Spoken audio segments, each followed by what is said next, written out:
On se retrouve ici au centre Fernand Duchossois pour le dernier rassemblement des centres de perfectionnement gardien de but qui se sont déroulés à partir du mois de septembre jusqu'à aujourd'hui fin mars.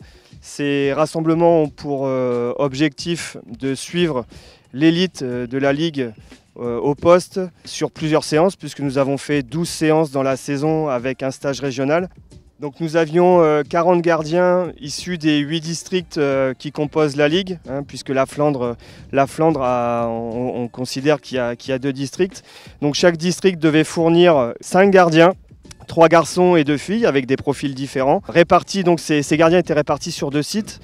20 ici sur Amiens et 20 sur la Couture. Donc on a alterné rassemblements régionaux avec sur les différents sites et puis aussi à travers le PPF des actions qui ont été menées dans les propres districts, puisque ces gardiens sont titulaires dans leur département, dans leur district. Et ça nous permet d'avoir une idée un petit peu plus juste du niveau du gardien de but, plutôt que de les évaluer uniquement sur une période de match où parfois il touche le ballon, parfois il ne touche pas. Donc ça nous donne une image un petit peu plus juste du niveau des gardiens et gardiennes au sein de la Ligue.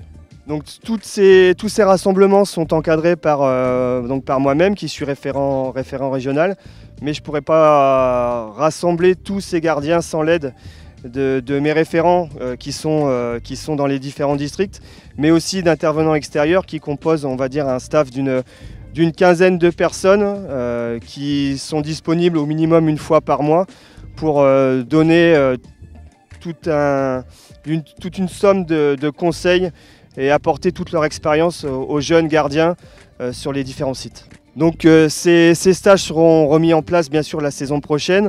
Les différents gardiens des districts seront désignés par les cellules gardiens de but qui existent dans chaque district, avec l'aide du conseiller technique, pour encore une fois alimenter nos différentes sélections régionales, mais aussi avoir un temps d'avance au niveau du concours du Pôle Espoir pour pouvoir identifier au plus tôt les différents profils et puis limiter la marge d'erreur dans le choix des différents gardiens sur les rassemblements et sur les sélections régionales.